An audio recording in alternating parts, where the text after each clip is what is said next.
a writer who has lived in Melbourne for most of her life. The older I've got, the more it's become part of who I am. I called myself a writer, but it took me years to actually feel brave enough to say I'm a writer for passport forms or whatever forms. And now I'm not even sure if it's true, so I do say it. I made myself put down I am a writer whenever I had to. I think the reason I started writing was because it didn't occur to me to do anything else. So it's a certain, I've always read a lot. I never really knew what I wanted to do. I fell into publishing and loved it, and I loved working with language and books and writers.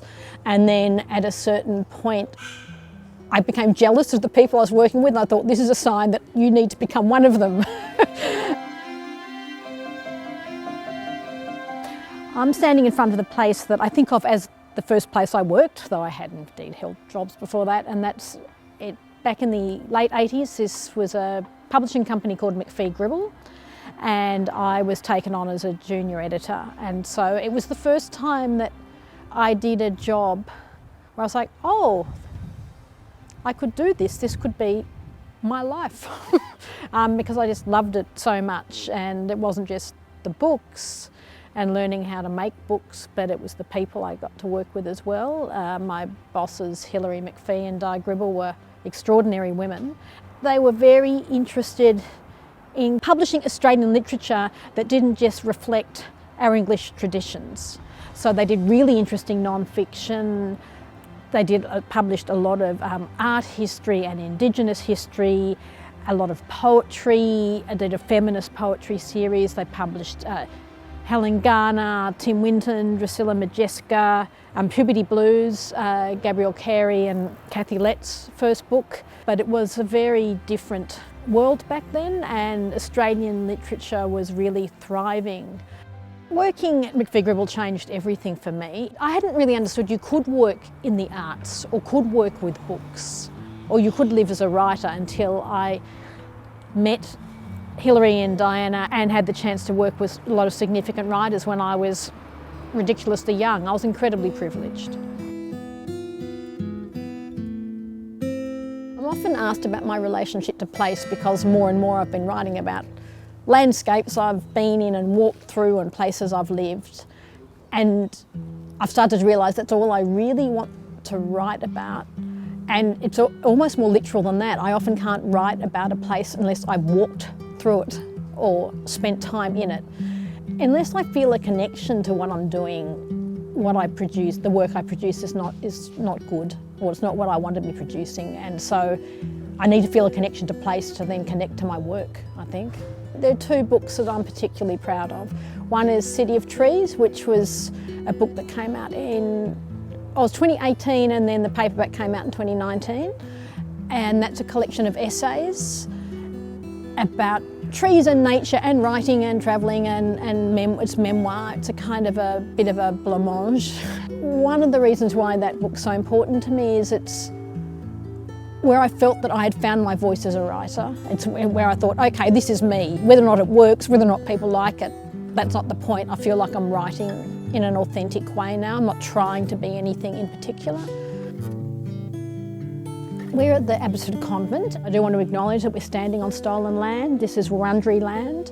In the 1830s, farmers settled along the Yarra River. We're incredibly close to the Yarra River here.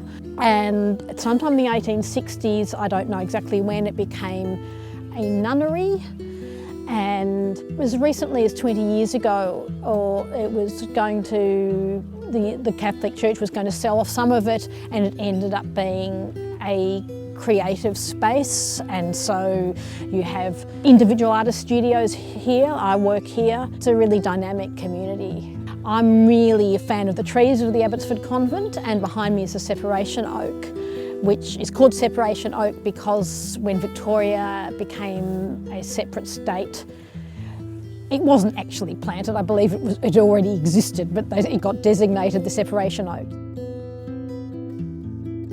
One of the really fantastic things about working here is having colleagues and friends around me, and so it's been inspirational to have conversations about what I do and what we're all doing with each other. It can be very isolating work being a writer, so the community is inspiring to me. That's what I've got out of working here, and actually being surrounded by so many beautiful trees, but the gardens, they help in some indefinable way, I think.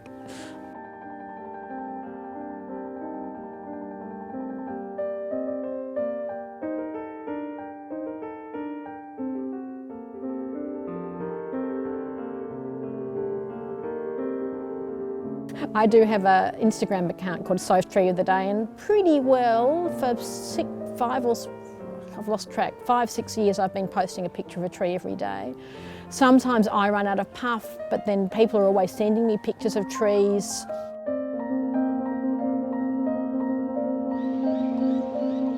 One thing that I've returned to over and over again, sometimes consciously and sometimes unconsciously, has been the weather.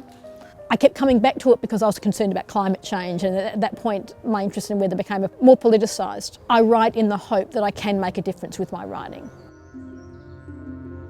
The other book I'm really proud of was a kids' book I produced last year, very quickly, about koalas and bushfire, called Tippy and Jellybean, and that has raised, I think, $30,000 to support vets who work with animals who've been affected by wildlife.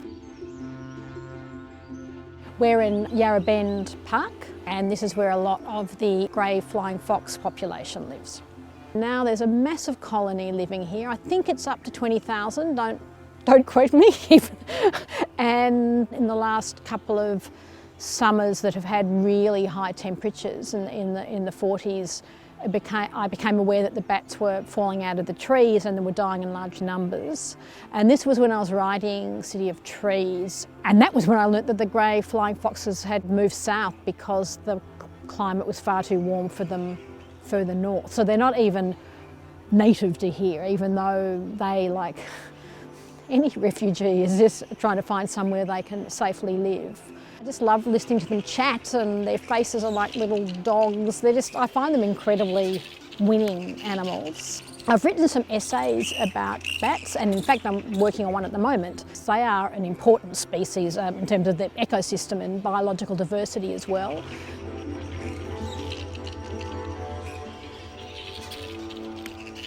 But there was something about sort of knowing grey flying foxes, and I see them, they fly over my house, they live in a park near me as well, meant that I felt particularly interested in them, and just really aware that those beautiful wings are kind of like a leather jacket that is wrapped around them, which gets them into real trouble. It means they're really, when it's hot, they really struggle to cool themselves down. And I suppose that I was distressed by the fact that they were literally dropping out of trees. Bats spend a lot of time napping, is my understanding, but when they do wake up, they do like a real chat. There's probably quite an anthropomorphic reason that I love them so much, is the way they just chatter and chatter, and they're so into community. I don't know if they're really into community, but it's hard not to think that they don't love each other's company, and that's a really beautiful thing about them. I feel quite maternal around bats. It's really weird. Yeah, I've been trying as a writer to not have humans at the centre of the writing, but creatures and trees and the landscape being as much a kind of the hero, if you like, of the writing, rather than the kind of narratives where humans are the kind of focus of it.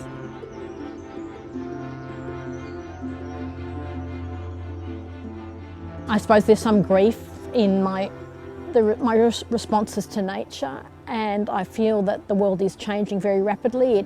The physical world is not the physical world I grew up in, and I want to try and bear witness to that and remind people that it's happening. The recent summer bushfires, I can barely speak about it without the loss of animal life, and indeed the loss of forests is just, it's a tipping point. You know, you can't lose 3 billion animals and have so many species close to extinction and lose so many forests without totally changing the landscape of Australia permanently. It's been a very devastating time, and I was, probably still am, I've been very depressed by that. The last bushfire was really rough. that really made me understand that kind of, this is what happens when climate change escalates, that things build and you can't control them. I think all that we've gone through recently has made me think a lot about how you communicate. These days I find that the only thing I really want to write about is the natural world. And the thing about, I think, the writing life is that unless you can see the point of doing it or you feel passionate about it, why bother? It's not going to make you fame or fortune. So you do it because you love it.